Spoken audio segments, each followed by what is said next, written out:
நண்பர்களுக்கு வணக்கம். இது கைகொடுக்கும் கைடு செல்ல நண்பர்கள். இந்த சேனலில் மாற்றுத்திறனாளி செய்யக்கூடிய பல்வேறு பிரச்சனைகள், பல்வேறு தகவல்களை பற்றி பேசிட்டு இருக்கோம். அந்த இடத்துல இன்னைக்கு நம்ம என்ன பேச போறோம்னா, மாற்றுத்திறனாளிக்கு மிகவும் பிடித்த கேள்வி பதில் நிகழ்ச்சி. இந்த கேள்வி பதில் நிகழ்ச்சியில் மாற்றுத்திறனாளி கேட்கக்கூடிய கேள்விகளுக்கு பதில் சொல்லக்கூடிய நிகழ்ச்சியாக இது அமைகிறது. வாங்க வீடியோக்குள்ள போகலாம். கை கொடுக்கும் கை.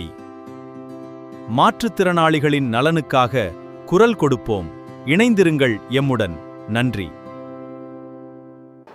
நண்பர்களே, மாற்றுத்திறனாளிகள் பல்வேறு கேள்விகளை தொடர்ச்சியாக யூடியூப் வழியாகவும், ஃபேஸ்புக் வழியாகவும், வாட்ஸ்அப் மூலியமாகவும் கேட்டிருக்கீங்க. அந்த கேள்விகளுக்கு பதில் சொல்லக்கூடிய நிகழ்ச்சியாகத்தான் இது அமைந்திருக்கிறது.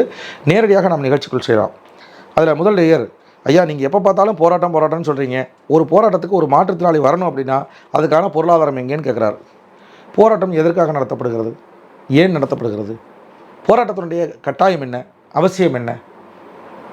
தேவையில்லாமல் போராட்டம் நடத்துகிறோமா, இல்லை தன்னை முன்னிலைப்படுத்துவதற்காக நான் தான் இந்த சங்கத்துக்கு பெரிய ஆள், நான் சொன்னால் என் பின்னாடி 500 பேர் வருவாங்க அப்படின்னு என்னை நானே பந்தா காமிக்கிறதுக்கும், என்னை நானே பெரிய ஆளாக காமிச்சிக்கிறதுக்கும் இந்த போராட்டம் நடத்துகிறோமா? உதவித்தொகை உயர்வுக்கான போராட்டம் யாருக்கான போராட்டம்? மருத்துவர்கள் சதவீதத்தை சரியாக போடவில்லை என்பதற்கான போராட்டம் யாருக்கான போராட்டம்? மாற்றுத்திறனாளிகளுக்கு ஏஏஒய் கார்டு கிடைக்கவில்லை, எல்லோருக்கும் கொடுக்க வேண்டும் என்பதற்கான போராட்டம் இது யாருக்கான போராட்டம்? மாற்றுத்திறனாளிகளுக்கு வங்கிக் கடன் கிடைக்கவில்லை, எந்த விதமான பிணையும் இல்லாமல் மாற்றுத்திறனாளிக்கு வங்கிக் கடன் கொடுக்க வேண்டும் என்கிற போராட்டம் யாருக்கான போராட்டம்? மாற்றுத்திறனாளிகளுக்கான இலவச வீட்டுமனை பட்டா கிடைக்கவில்லை, வீட்டுமனை கொடுத்தாலும் வீடு கட்டுவதற்கான வாய்ப்பில்லை, காங்கிரீட் வீடு கட்டி கொடு என்று சொல்லி போராட்டம் இது யாருக்கான போராட்டம்? இப்படி எத்தனையோ போராட்டங்களை சொல்லலாம். இந்த போராட்டங்கள் எல்லாமே தனிநபரை மையப்படுத்திய போராட்டங்களா? தனிப்பட்ட ஒரு நபருக்கு தேவைக்காக போராட்டமா? இப்படி போராடியதனுடைய விளைவுதான் இன்றைக்கி தமிழகத்தினுடைய பல உரிமைகள் நீங்கள் பெற்றிருக்கிறீங்க. அப்படித்தான் போராட்டத்துக்கு பண்ணால் எத்தனை மாற்றுத்திறனாளி போராட்டத்துக்கு ஒட்டுமொத்தமாக நீங்கள் கணக்கெடுத்தீங்கன்னா திண்டுக்கல் மாவட்டத்தில் 50,000 மாற்றுத்திறனாளி இருக்காங்கன்னா அந்த 50,000 மாற்றுத்திறனாளியில் அதிகபட்சம் எங்களுடைய சங்கத்தில் கூடிய 2,000 மாற்றுத்திறனாளி தான் போராடிட்டு இருக்கான். பாக்கி இருக்கக்கூடிய 43,000 மாற்றுத்திறனாளிகள் உங்களை போன்றவர்கள் பார்வையாளர்களாக தான் இருக்கீங்க. எந்த போராட்டத்தில் நீங்கள் கலந்துக்கிட்டீங்க? எந்த போராட்டத்தில் சிறைக்கு? நான் இப்போ 3 நாள் 4 நாள் சிறையில் இருந்திருக்கேன். நான் யாரையும் தனிப்பட்ட முறையில் தாக்கலை, தனிப்பட்ட அடிதடி கேஸில் போகலை, இல்லை சமூக உறவு செயல்கள் செய்துட்டு போகல. இந்த மக்களுக்காக போராட்டம் நடத்தி நான் 3-4 நாள் சிறையில் இருந்திருக்கேன். பல நேரங்களில் கைதாகி காலையிலேருந்து மாலை வரை இருந்திருக்கேன். ஏன் வீட்டு காவலில் இருந்திருக்கேன். இது எதுக்காக நடக்குது? ஏன் நடக்குது? சரி, போராட்டத்தை தூண்டுபவர்கள் யார்? நான் வைக்கிற கோரிக்கை இந்த அரசாங்கம் செய்துவிட்டால் நான் எதுக்கு போராடுறேன்? அப்போ இது எல்லாமே உங்களுக்கு சார்ந்தது தானே. பெரும்பாலும் போராட்டம் பண்ணுறதுனா எங்கேருந்து போராட்டம் பண்ணுறோம்? அதிகபட்சம் ஒரு 20 கிலோமீட்டருக்குள்ளே தான் போராட்டம் என்பது அறிவிக்கப்படுது. அப்படி 20 கிலோமீட்டருக்குள்ளே வரும்போது உங்களுக்கு தான் பஸ் ஃப்ரீ தானே. அப்போ நீங்கள் உங்களுக்கான உரிமைகளுக்காக நான் எங்கேயும் வரமாட்டேன், போக மாட்டேன், எவனா ஒரு இழிச்சாப்பையை போராடி வாங்கி கொடுத்தானா அதை நான் வாங்கிக்குவேன் அப்படின்னு உங்களை போன்ற எண்ணமுள்ளவர்களால தான் இந்த கேள்வி எழுது. இங்கே நான் திரும்பவும் சொல்கிறேன், இந்த காணொலியை பார்த்துட்டு இருக்க எல்லா நேயர்களுக்கும் சொல்கிறேன், உங்களுடைய இயலாமை ஒரு பக்கம் இருக்கட்டும், உடல் ரீதியான இயலாமையை ஒரு பக்கம் தூக்கி வையுங்கள். உங்கள் உடலில் ஊனம் இருந்தாலும் உங்கள் மனதில் ஊனம் இருக்கக்கூடாது.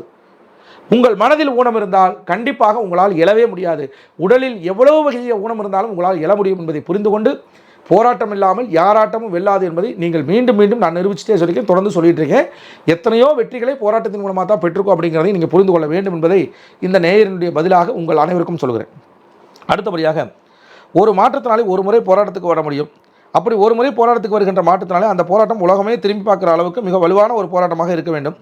அரசாங்கத்துக்கு முன் அரசு அதிகாரிகளுக்கோ சமரசம் என்கிற வார்த்தையே இருக்கக்கூடாது. அந்த திட்டம் நம்ம என்ன எதிர்பார்த்தோமோ அந்த நடைமுறை நடக்கிற வரைக்கும் நடக்கணும். ஓகே, தலைமை தாங்க நாங்கள் தயார், போராட்டத்தை நடத்த நாங்கள் தயார், வருவதற்கு நீங்கள் தயாரா? கேள்வி கேட்டீங்கல்ல, பதில் திருப்பி நான் உங்கள்கிட்ட கேட்குறேன். வருவதற்கு நீங்கள் தயாரா? எத்தனை நாள் ஆனாலும் சரி, எத்தனை வழக்குகள் போட்டாலும் சரி, என் மீது துப்பாக்கி சூடே நடத்தினாலும் சரி, இந்த மக்களுக்காக நான் உயிரை விடவும் தயாராக இருக்கிறேன். உங்களுக்கு தலைமை ஏற்க நான் தயாராக இருக்கிறேன். விழுகின்ற அடி முதலடி என்மேல் விழுகட்டும், எனக்கு பிறகு உண்மையில் விழுகட்டும் அப்படின்னு சொல்லி இந்த போராட்டத்துக்கு தலைமையேற்று போராடுவதற்கு நாங்களும் எங்களுடைய தமிழ்நாடு அனைத்து வகை மாற்றுத்திறனாளிகள் சங்கமும் தயாராக இருக்கிறது. வருவதற்கு நீங்கள் தயாராக இருக்கிறீர்களா? தமிழ்நாடு முழுக்க நாங்கள் கிட்டத்தட்ட 18 லட்சம் மாற்றுத்திறனாளிகள் அடையாள அட்டை பெற்றிருக்கிறோம். ஆனால் போராட்டத்தில் வருவது அதிகபட்சம் 10,000 பேர். சென்னையிலே அவ்வளோ கடுமையான ஒரு போராட்டத்தை நடத்துகிறோம். தமிழ்நாடு முழுக்க இருந்து போகிறது வெறும் 1000 பேர். உடல் இயலாமையினால் வீட்டை விட்டு நடக்க முடியாதவங்க, போக முடியாதவங்க ஒரு 8 லட்சம் பேரை கழிச்சிருங்க. ஒரு 10 லட்சம் பேர் எவ்வித வேறுபாடும் இல்லாமல் மாற்றுத்திறனாளி கோரிக்கையை மட்டும் வச்சு சங்க வேறுபாடுகளை கலைஞ்சு உங்களுக்காக முன்னின்று போராடக்கூடிய எங்கள் பின்னால், எங்களுடைய தலைமையின் பின்னால் வருவதற்கு நீங்கள் தயாரா? அப்படி வந்தால் நாங்கள் விட்டுட்டு நாங்கள் போயிருப்போம். ஏங்க என்னைக்கு அளவு மாற்றம் குணமாற்றமுங்க. எந்த அளவுக்கு அளவு இருக்கோ அது அதிகாரிகள் பயந்து வருவான். நம்ம கோரிக்கை என்னென்னு காது கொடுத்து கேட்பான். 10 அமைப்பு 15 அமைப்பு 15 பிரிவினர் 25 பிரிவினர் பிரிஞ்சு போனால் விடுப்பா அவன் போராட்டு விட்டு கண்டுக்காது, நீ அவன் பாட்டு கொஞ்சம் நேரம் போராட்டு அவன் பாட்டு போயிருவேன், இவனை கண்டுக்காது இவன் பாட்டு போராட்டி இவன் போயிருவேன், அப்படி தான் இருப்பேன். எல்லாரும் ஒன்று சேரணும், ஒன்று சேர்ந்தால் தான் நடக்கணுங்கிறது நாங்களும் ஆரம்பத்தில் சொல்லிட்டு தான் இருக்கோம். அப்போ இதையெல்லாம் புரிந்து கொண்டு இந்த கேள்விக்கான பதில் உங்கள்கிட்ட தான் இருக்குது, எங்கள்கிட்ட ஒன்றுமே இல்லை.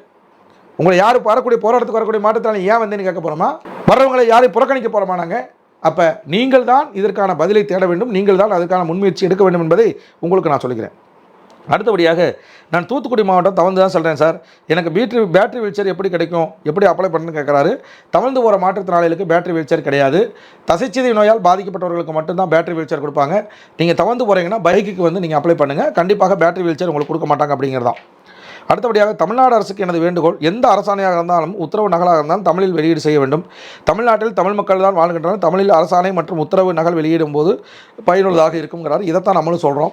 தமிழ் மொழின்னு சொல்கிறாங்க, பெரும்பாலும் இந்த மாதிரியான மொழிகள் கடைபிடிக்கப்படுவதில்லை. இருந்தாலும் உங்களுடைய வேண்டுகோளை இந்த காணொலி வாயிலாக தமிழக அரசுக்கு நாங்கள் எடுத்து செல்கிறோம் என்பதை இதன் மூலமாக தெரிவித்துக் கொள்கிறேன். அடுத்தபடியாக ஐயா, நான் மாற்றுத்திறனாளி 60%, நான் ஜிஎஸ்டி கட்டிகிட்டு இருக்கேன், உதவித்தொகை இல்லைங்கிறாங்க அப்படின்னு சொல்லி அவர் கேட்குறாரு. அதாவது உதவித்தொகைக்கு வந்து மாதம் 25,000 ரூபாய்க்கு மேலே சம்பாதிக்கக்கூடிய மாற்றுத்திறனாளிகளுக்கு உதவித்தொகை கொடுக்க மாட்டாங்க. 25,000 ரூபாய்க்கு கீழே, ஆண்டு வருமானம் 3 லட்ச ரூபாய்க்கு கீழே இருக்கவங்களுக்கு கண்டிப்பாக கொடுப்பாங்க. நீங்கள் ஜிஎஸ்டி கட்டுறீங்கன்னா கண்டிப்பாக 3 லட்சத்துக்கு மேலே தான் இருப்பீங்க, அதனால் உங்களுக்கு உதவித்தொகை வராது அப்படிங்கிறத நான் உங்களுக்கு சொல்லிக்கிறேன்.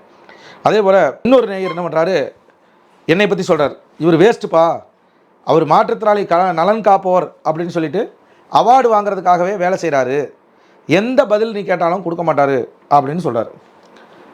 அப்படியே நண்பரே, அப்படியே வச்சுக்கோங்க. இது வரைக்கும் அரசாங்கம் எந்த அவார்டு எனக்கு கொடுத்துருக்குது? எத்தனை அவார்டு? கிட்டத்தட்ட 16 வருஷமாச்சு இந்த துறைக்கு நான் வந்து. மாற்றுத்திறனாளிகளுக்கான பிரச்சனைகளை தலையிட்டு மாற்றுத்திறனாளிகளுக்கான உரிமைகளுக்காக போராடுகிற வேலையை துவங்கி 16 வருஷம் ஆச்சு. இன்னை வரைக்கும் அரசாங்கத்திலேருந்து எந்த விதமான அவார்டும் எங்களுக்கு கொடுத்தது கிடையாது. நாங்கள் விரும்புவது, எங்களுடைய அவார்டு என்பது, ஒன்றுமே முடியாமல் வீட்டில் முடங்கி கிடக்கிறான் பாருங்க ஒரு மாற்றுத்திறனாளி, அவனை கூட்டு போய் உனக்கு பைக் கொடுப்பாங்க, உனக்கு செல்ஃபோன் கொடுப்பாங்க, உனக்கு உதவித்தொகை கொடுப்பாங்கன்னு சொல்லி அதை வாங்கி கொடுத்ததுக்கப்புறம் அவன் என்கிட்ட ஒரு சொல்லுவான் பாரு, நன்றி சொல்லுவான் பாருங்க. உண்மையிலே நான் ரொம்ப பெருமைப்படுறேங்க, நான் எதுவுமே இல்லாமல் வீட்டில் கிடந்தேன், எனக்கு நீங்கள் வாங்கி கொடுத்தீங்க, ரொம்ப சந்தோஷம், உங்கள் வாழ்நாள் முழுக்க நான் மறக்க மாட்டேன் அப்படின்னு அந்த ஒரு வார்த்தை சொல்கிறான் பாருங்கள். அந்த ஒரு வார்த்தை தான் அவார்டு எங்களுக்கு. அந்த ஒரு வார்த்தைக்காக இன்னும் எவ்வளவு முறை வேணாலும் நாங்கள் போராடுவோம், எவ்வளவு முறை வேண்டுமானாலும் நாங்கள் மக்களுக்காக நிற்போம் அப்படிங்கிறத நான் சொல்லிக்கிறேன். புரிஞ்சுக்கிட்டீங்களா?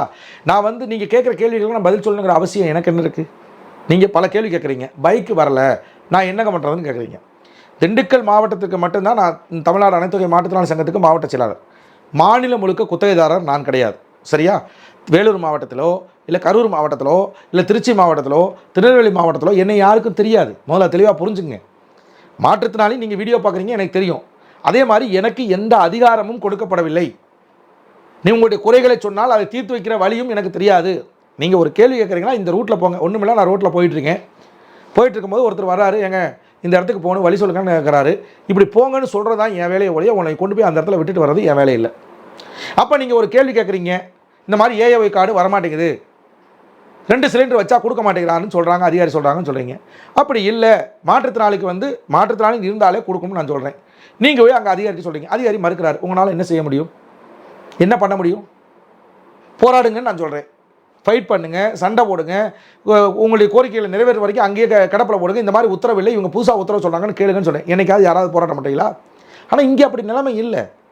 இங்கே மாற்றுத்திறனாளி எல்லாம் ஓரணியில் இருக்கும், கிட்டத்தட்ட 3000 பேர் 5000 பேர் ஒன்றா இருக்கும். சொன்னால் அடுத்த கட்டத்துக்கு நாங்கள் போராட்டத்துக்கு போயிடுவோம். அதனால் நாங்கள் கொண்டு வருகிற பல திட்டங்கள் வந்து இந்த மாவட்டத்துக்கு சாத்தியம். ஆனால் அந்த மாவட்டத்தில் மற்ற மாவட்டங்களில் சாத்தியமானு என்னால் உறுதியாக சொல்ல முடியாது. அப்போ நீங்கள் என்ன சொல்கிறீங்க? நீங்கள் கேட்ட கேள்விக்கெல்லாம் நான் பதில் சொல்ல நான் சொல்லணும்னா நான் சொன்னால் நடக்காதங்க. நான் சொன்ன உடனே நான் இந்த விஷயத்துக்கு இப்படி போய் இப்படி பண்ணுங்க நான் அதான் திரும்பவும் சொல்கிறேன். உங்களுக்கு வழிகாட்டுவது மட்டும்தான் என் வேலையை ஒழிய உங்களோட இருந்து பயணிப்பது என்னுடைய வேலை இல்லை. நீங்கள் கேட்குற கேள்விக்கெல்லாம் நான் பதில் சொன்னால் கூட அந்த பதிலை உங்களால் அமல்படுத்த முடியாது. அப்படிங்கிறதுனால தான் நான் வந்து பதில் சொல்கிறத அவாய்ட் பண்ணுறேன். கூடுமான வரைக்கும் இந்த காணொலி இந்த நேயர் கேட்ட கேள்வி முதலமாக சொன்னேன், மாற்றுத்திறனாளி தயவுசெய்து எனக்கு ஃபோன் பண்ணாதீங்க. நீங்கள் ஃபோன் பண்ணி கேட்டாலும் நான் பதில் சொன்னாலும் பல நேரங்களில் சண்டை வருது, பல நேரங்களில் பிரச்சனை வருது. இப்படி தான் நான் கை கொடுக்கும் கை அப்படின்னு சொல்லி வாட்ஸ்அப் குரூப் ஒன்று உருவாக்கினேன்.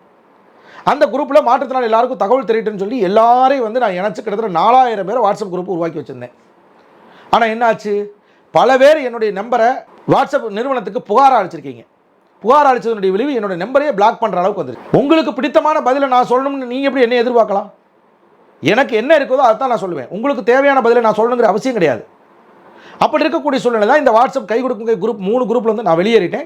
இப்போ அந்த குரூப் வந்து என்னுடைய கட்டுப்பாட்டில் கிடையாது, யாருடைய கட்டுப்பாட்டிலையோ அது இயங்கிட்டு இருக்குது. அதுக்கும் எனக்கு எந்த சம்மந்தம் இல்லை அப்படிங்கிறது இந்த காணொலி மூலமாக நான் தெரிவிச்சுக்கிறேன். அப்போ ஒவ்வொரு விஷயங்களும் நான் பதில் சொன்னாலும் நடக்காதுங்கிற போது நான் பதில் சொல்ல வேண்டிய அவசியம் இல்லை. இனிமேல் கொண்டு உங்களுக்கு எந்த கேள்விகளாக இருந்தாலும் தயவு செய்து சமூக வலைத்தளங்கள் மூலமாக கேளுங்கள். அதில் எனக்கு தெரிஞ்ச கேள்விக்கு மட்டும்தான் பதில் சொல்லுவேன், தெரியாத கேள்விக்கு நான் பதில் சொல்ல மாட்டேன் என்பதை இதன் மூலமாக உங்களுக்கு நான் தெரிவிச்சுக்கிறேன். அடுத்தபடியாக நான் மஞ்சள் கலர் ரயில் பாஸ் வச்சுருக்கேன், லைஃப் டைம் வாங்கியிருக்கேன், ஆன்லைன் மூலமாக ஸ்மார்ட் கார்டு வாங்க முடியுமான்னு கேட்குறாரு. தேவையே இல்லை உங்களுக்கு. அந்த மஞ்சள் கலர் அட்டை வாழ்நாள் முழுக்க செல்லும்னா அதே கார்டே உங்களுக்கு வாழ்நாள் முழுக்க செல்லும். அதுக்காக நீங்கள் ஸ்மார்ட் கார்டு வாங்கணுங்கிற அவசியம் இல்லை என்பதுதான் உங்களுக்கான பதிலாக இருக்குது. எனது கணவர் மாற்றுத்திறனாளி, இப்பொழுது அவர் இறந்து விட்டார். அவர் இறந்து 2 மாதங்கள் ஆகிறது. என் பிள்ளைகளுக்கு கல்வி உதவி கிடைக்குமா, தயவுசெய்து பதில் சொல்லுங்கன்னு கேட்டிருக்காங்க. மாற்றுத்திறனாளி இறந்து விட்டால் மாற்றுத்திறனாளிக்கு கிடைக்கக்கூடிய அனைத்து சலுகைகளும் உடனடியாக நிறுத்தப்படும். கல்வி உதவித்தொகை கிடைக்காது.